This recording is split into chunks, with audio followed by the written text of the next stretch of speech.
First Chronicles chapter 4. I will take it from verse 1, but I'm more interested in verse 9 and 10. Glory to God. First Chronicles chapter 4. Verse 1. The sons of Judah, Perez, Hezron, and Carmi, and Hur, and Shobal. Verse 2. And Reah, the son of Shobal, begat Jahath, and Jahath begat Ahumai, and Lad. These are the families of the Zoratites. And these were of the father of Etam, Jezreel, and Ishi, and Idbash, and the name of their sister was Azaleoponi. And Penuel, the father of Gedor, and Ezer, the father of Hushai. These are the sons of Hur, the firstborn of Ephrata, the father of Bethlehem. And Ashua, the father of Tekoa, had two wives, Hela and Nara. And Nara bare him Ahuzam, and Hepher, and Temen, and Ahashtari. These were the sons of Nara. I'm sure somebody is wondering why I read all those names. Praise the Lord. There is a reason. And the sons of Hela were Zereth and Jezor and Ethanan. And Koz begat Anu and Zobeba and the families. And the families of Ahiel, the son of Harun. Right? Praise the Lord. So the title of my message today is that you must leave a legacy. Help me tell your neighbor, you must leave a legacy. What do we mean by leaving a legacy?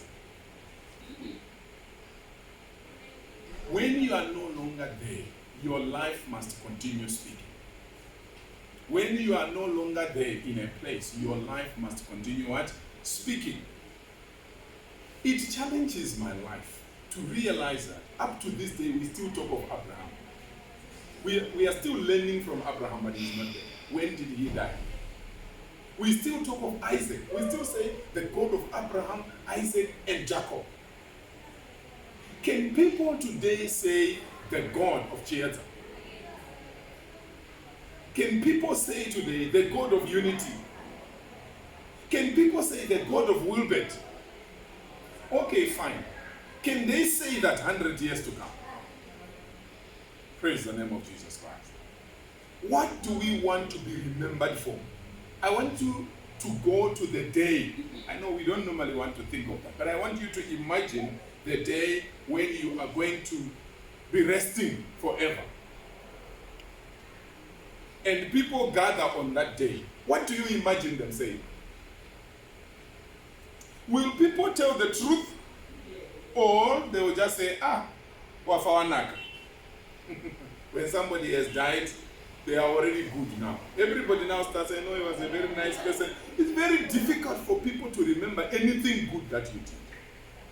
Maybe, yes, we have some good things that we are doing, but are they generational? Is this something that can actually, go from generation to generation and people will be saying, hey, it was our auntie, so and so, who broke this curse and broke this curse and did this great thing. She prayed for the sick.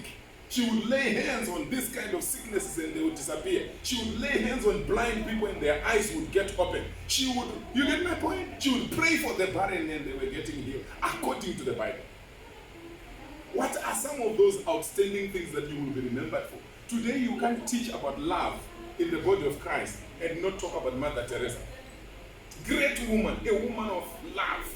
She always cared about people. She cared about the less privileged. Whatever she got, she shared with them. And she was teaching a message of love. What is your message? What are you known for? What will you be remembered for? Kindly close that door. Hallelujah. What will you be remembered for? What is the kind of legacy that you are leaving? Praise the Lord. So if you look at from verse 1 to verse 8, we just hear that this one gave birth to this one. Surely giving birth only, is that enough? Do you want to be remembered for giving birth? You want to be remembered that you were the father of so-and-so, or mother of so-and-so, or grandmother of so-and-so, and no achievement. None of this. I don't know, maybe they have achievements, but the Bible doesn't mention it. It just says, and the sons of Hela were Zereth and Zezor and Ethanan, and Koz beget Anan and Zobeba and the families of Ahahel, the son of Aaron. So whoever was writing did not have something substantial to write about these people. They were just on earth, using oxygen, breathing out carbon dioxide. They made some money for themselves. They made a bit of a name for themselves, but they didn't do something really generational. So we have some people that are late now, that are speaking louder than us who are alive. True or true? You hear of Nelson Mandela. I don't know whether he was a Christian or not, but he did something seriously outstanding with his life, and he will forever be remembered for touching lives. Up to this day, people say, when Nelson Mandela said, when Nelson Mandela said. When will people say, when praise said? Hello? Are we getting there? Help me tell you about leave a legacy. I want you to now realize verse 9. It says, and Jabez. And Jabez. Now this one is different. From verse 1 to verse 8, we are just bored. If this one gave birth to this one, hey, we are tired. We know people give birth. It's nothing special. Everybody is giving birth everywhere. All of us, we were born somewhere. It's not an achievement. Right? But verse 9 says, and Jabez was more honorable than his brethren. And his mother called his name Jabez, saying, because I bear him with sorrow. He was even given a negative type of name. His name was Jabez. His name meant problems. His name meant sorrow. His name meant troubles. Things were not okay when he was born. I know somebody, you are like me here. Your background is not good enough. Your background is not good enough. You don't want to go back where you are coming from. You don't want to go back to where your ancestors came from. You want your life to be better spiritually. You want your life to be better financially. You want your life to be better economically. You want your life to be better mentally. You want your life to be better emotionally. You want your life to be better career-wise. You want your life to be better physically. You want your life to be better. You don't want to go back to where you came from. Praise the name of Jesus. Jabez started from there. The mother gave him birth in trouble. He said, this one shall be called Jabez. Because they needed to remember that this boy brought us problems. Praise the name of Jesus. So look at the paradox. Look at the difference. This same guy who was called Jabez, sorrow, trouble, problems, he became more honorable than his brothers. Why? Because there is something he did. So we want to leave a legacy. It doesn't just happen by wishing. It happens by doing something. There is what to do. Praise the name of Jesus. Verse 10 says, and Jabez called on the God of Israel, saying, oh, that thou wouldest bless me indeed. That was the first thing this man did. He was in the situation of many of us. But he arose and he said, oh, Jehovah, I know you are the doer. I know you are the creator of the universe and the earth. My Lord, oh, that thou wouldest bless me. He asked for a blessing. Things will not just happen. I'm not talking of you praying 1 minute. I'm not talking of you praying 2 minutes. Have you ever realized what happens when you pray 2 minutes? You haven't done anything. Let me explain. Praise the Lord. Have you seen, okay, in the morning maybe, when you pray 2 minutes, it can be genuine. But in the afternoon, or in the evening, or at night, when you pray 2 minutes, you have prayed 0. You know why? Your mind is clouded with too many things. You kneel down like this, or maybe you are praying standing, you say, Father, I thank you. But you are thinking, but how could that person take my pen like that and just go? Can you imagine? But you are in front of God. Your mind is not yet ready. So, in 5 minutes, you are already standing up, you are done with your prayer. But you didn't pray because it was your mind just troubled by the things of the day. Can you imagine that assignment which Mem gave us? She wanted to kill us. But you are in prayer. You say, Father, I thank you. Some will even be chewing gum. Father, I thank you. You are not praying, you are playing. Praise the name of Jesus. So the longer the time you take with Jehovah, the more you become like him. The more effective and efficient you become. Hallelujah. So I encourage people when you wake up in the morning, you need to prioritize that time. Because we are busy. You are busy with schoolwork, others are busy with their, work. So you wake up maybe 3 a.m. or 2 a.m. or 4 a.m. I don't know what time you wake up. If you take your book first, or you take your laptop first, or you take your phone first, forget Jehovah. Jehovah is not part of the equation. You start answering WhatsApps, you are already on Facebook, you are already typing your assignment, you have forgotten. You only remember God when there is an accident. The car you are in is going, it's like, in the name of Jesus, blood is too late. The blood might work, it may not work. Glory to God. When you woke up, that was the best time. Jehovah, I thank you. You have kept me. I don't know how to wake up. My Lord, remember me. Bless me. Blessed be the Lord God Almighty, who loadeth our days with blessings. So you need to collect your daily blessings. Jabez was a troubled boy, but he became more honorable than his brothers because he called unto the Lord of heaven. He didn't call unto ancestors, by the way. He didn't call unto his pastor, by the way. He didn't call unto his sister, by the way. He called unto the Lord Almighty. And he said, bless me, Jehovah. I know people can bless me, but it's temporary. I know people can do something for me, but it's temporary. I want you, Jehovah. Praise the name of Jesus. So our focus should be on God. And I normally say to people, don't learn to pray when you're in trouble. It can be too late. Prevention is better than cure. Stand strong without anything troubling you. Just be in charge. Jesus said, I've given you authority to tread upon serpents and scorpions, and above all the power of the enemy, and nothing shall by any means hurt you. It didn't mean that they were not supposed to pray. Amen and amen. In the Garden of Gethsemane, Jesus said to his disciples, can't you watch just 1 hour? 1 hour? 1 hour? Can you watch 1 hour? In other words, for me, Jesus was saying, minimum prayer time per day is 1 hour. Minimum 1 hour, guys. 1 hour. He went away to pray. He was very smart. Sometimes don't pray with people. They will discourage you. Have you ever seen how it is when you are praying and there are many of you? Somebody will be going, Father, I just want to thank you. I give you. And you want to be serious, Jehovah. I'm pushing mountains here. Lord, I give you praise. You find another one is just looking at you like this. You're actually, you are a drama to them. So sometimes you need to be by yourself. It's only the two of you, you and God. Praise the name of Jesus. And you are talking to God. You are not talking to anyone. Hallelujah. Hallelujah. Hallelujah. It is important for us to pray. If we are not going to pray, we are not going to see much in our lives. And we cannot leave a legacy. Praise the name of Jesus. So that was the first thing in verse 10 that Jabez did. Oh, that thou wouldest bless me indeed, and enlarge my cost. Jabez understood. You see, because he grew up in problems.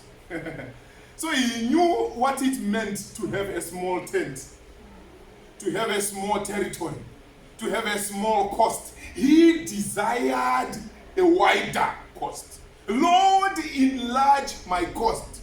Enlarge my territory. I'm tired of small things. I also want to do big things. I also want to make a difference. I also want to touch money. Even money is allowed. Eh? To have so much money in your account that you forget how much it is. Is it wrong? I desire that for all of us. As children of God. Because you see, when it comes to, I know Manya Guja, we normally talk about her donating to orphans and things like that. She's very passionate. I think that's why we are brother and sister. She likes donating. I like donating too. Praise the name of Jesus. That heart to donate. What will you donate if you have nothing? You will also be crying to God, Jehovah, can you remember me? I can't have polishing myself, Lord, remember me? So you'll be looking for donors yourself. But I pray for you that in the name of Jesus, you will lend to nations. The Bible says you will lend not to people. People are too small. You will lend to them, obvious. But you will lend to nations. I've seen it happening to some of my mentors, and it's interesting. One of my mentors in Nigeria, he has started a fund for helping people that have been involved in accidents. You don't have to be a Christian. Any Nigerian, you are involved in a fatal road accident, the fund for my mentor. Not for church. Not for his company. Himself, he pays. What are you talking about? People have grown big, guys. People are taking people's money. Whose money? You mean the whole nation, anybody involved in a fatal accident. They don't have to call a company. They don't have to call government. That is if government has money. Most governments are also broke, isn't it? But there's a blessed individual. Blessed to be a blessing. I see you doing more than that. In the mighty name of Jesus Christ. I say, I see you do. I don't know whether you believe it. Maybe you know, some people just say, for me, just going to heaven is okay. It's okay. Lazarus went to heaven. You know Lazarus? The one who was eating crumbs from the feet of that rich man. He went to heaven. That rich man did not go to heaven, but Lazarus was there. Unfortunately, Lazarus could not be given his own place. He had to sit at the laps of Father Abraham. Because I think Lazarus, it's just my thinking, I think Lazarus was not used to abundance. So even in heaven, he qualified to enter there, but he needed somebody with the capacity to handle abundance. So righteous Abraham, very wealthy, goes to heaven. Very poor Lazarus goes to heaven. Welcome to heaven. But anyway, let Abraham mentor you in heaven so that you can understand well. Praise the name of Jesus. Hallelujah. I just desire that God will bless us abundantly. Hallelujah. Enlarge my cost. And the third thing he said, and that thine hand might be with me. It's important for the hand of the Lord to be upon you. This is one of the prayers I normally pray. Lord, let your right hand of power rest upon my life. Let it rest upon my family. Let it rest upon the Christian union. When the hand of the Lord is upon us, who can be against us? Tell me, what is the name of that enemy? Which devil? Which satanic manipulation? I've been preaching this gospel for 23 years, I thank God. And every time I've challenged them, I tell them, you satanists, you witches. I'm still here preaching, bouncing like a tennis ball. That devil is a liar. Let nobody frustrate you. Let nobody cause you to fear anything. When you walk in truth and in spirit with Jehovah, nobody can stop you. I think I told you before how we went to my village. Soon after I gave my life to Jesus, I said, this Jesus, so he healed me. I also want to pray for people for healing. And I started praying for people and they were getting healed. I said, he's for real. Then I brought my young brother to Christ. I said, young brother, we have a big one to do. We need to go to the rural area and challenge those witches who are bewitching us every day. We want to go and mount a crusade and say, Evangelist Wilbert and Biven Mtoko. The sick are healed. Demon possessed are set free. With those in wheelchair will rise. Hey, the faith was too much. The blind eyes are open. And you can imagine you put such a poster in your village. People will feel pity. This one, the son of, because we were not joking. For 1 good month we were preaching. We became a problem in that place. All the young people of our age, they came to Christ. And even the young mothers, some of them, they came to Christ. And it was noise. During the day, everybody would be singing our songs. And I was very excited. But the devil was trying to attack us. But we stood firm. That's where I realized, this thing called devil, it's there, but it's not for some of us. In my village, where I grew up, they were bewitching us every day. I could write books on what they were doing. Like one time I woke up, I used to hear people saying, witches can take you to work at night. I thought maybe people are exaggerating. You are joking. We had 2 gardens. One had red soil, the other one had black soil. So one of the nights we came from one of the gardens. I think it was the one with the red soil. Right? Obviously, I was already in secondary school. There is no way you sleep without bathing. Isn't it? We came home, I bathed, I slept. Do you know, at night, they came. After prayer, you see, it's not about going to church. We were born going to church. Those 2 minutes, 5 minutes prayers. That's why I don't like them. Praise the Lord. Those ones where you just try. When you pray, pray. Not joking. After prayer, they come and they harassed me very hard. So I dreamt working in a garden, working very hard. When I woke up, I saw dry mud in my legs. You know, mud. Not black, not red. If it was black or red, maybe I would think, maybe I came back tired and I forgot to wash my legs or something. It was white mud. We didn't have a garden with white. And all over my toes, there were thorns. I was angry. But I had nothing to do. I didn't know what to do. But after I gave my life to Jesus, I said, we want to see it. I remember when I was doing A-level first year, 1993. Went to the village, got there because I loved the school. I put on the lamp as I was studying. It was not that late, I think around 7 p.m.